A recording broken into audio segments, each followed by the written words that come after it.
Natutuldukan na rin ang paghihintay ng mga Pinoy boxing fans dahil magbabalik ang halimaw ng Pilipinas. But make no mistake about it. Oh, down! It's down! It's down! And I think it's out! Na si John Riel Cuadro Alas Casimero matapos pumirma sa Kameda Promotions ngayong Oktubre 25, 2025. Muling uusok ang kamao ni Casimero matapos ang isang taon na suspension sa Japan. Ngunit ngayon, mas mabangis, handa at gutom sa panibagong laban.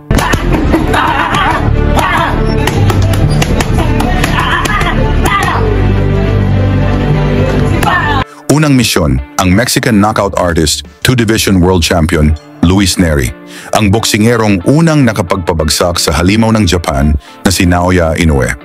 Bagamat natalo, ibinunyag ang kahinaan ng monster na lalo pang pinatotohanan ng pabagsakin din ni Ramon Cardenas gamit ang parehong suntok. Samantala, si Cuadro Alas, 8 taon nang hindi natatalo. 12 bansa ang nilusob at bawat champion ay pinabagsak.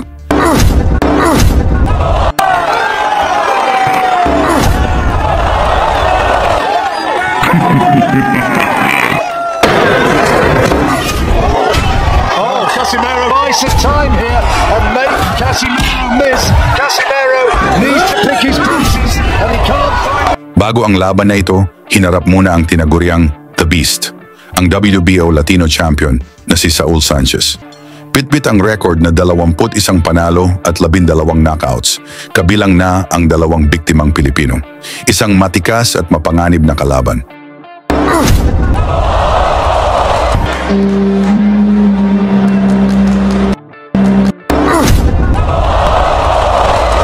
Ngunit sa harap ng halimaw ng Pinas, hindi kinaya ng Beast.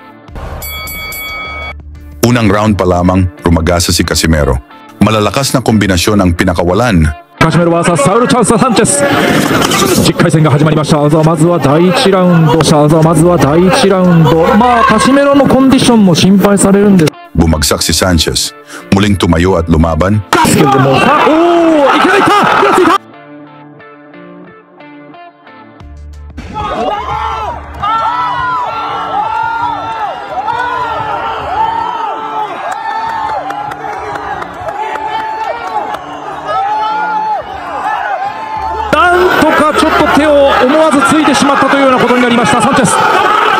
Casimero はかなりかかっています。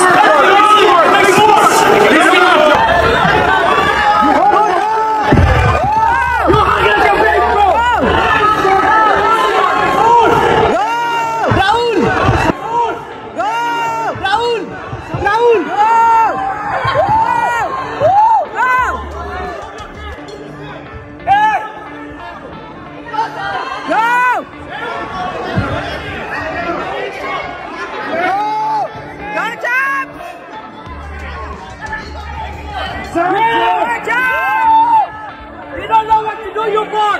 Go down! Go back to Cali! You hit like a big Sanchez! Go down! You a big Sanchez! Go! Go!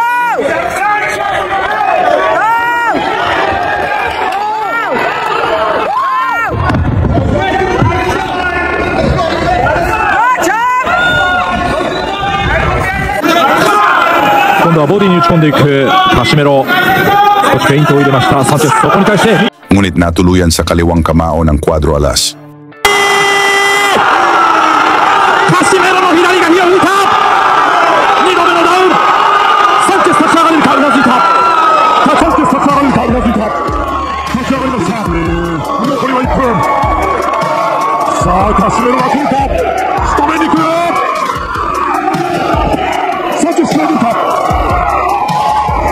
ナイスですね。いいですね。サンチェス。いや、カシメロが集めていく。左に入った。ちょっとサンチェス力ないですね。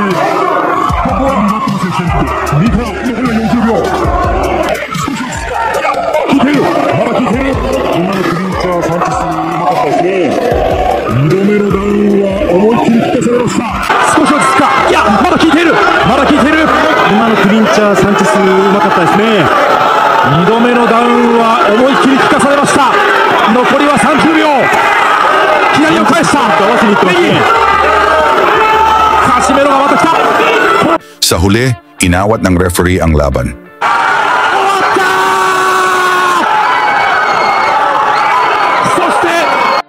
Panalo sa pamamagitan ng first round TKO sa mismong harap ni Naoya Inoue. Ginulat ang buong Japan, pinatunayan na walang ligtas kapag ang kwadro alas ang kaharap. At dahil sa tagpong iyon, muling hinahangad ng mga Haponis na masilayan ang pagbabalik sa ibabaw ng lona. Ngayon sa Oktubre 25, 2025, nakatakdang isulat ang panibagong kabanata sa karera ni John Riel Casimero.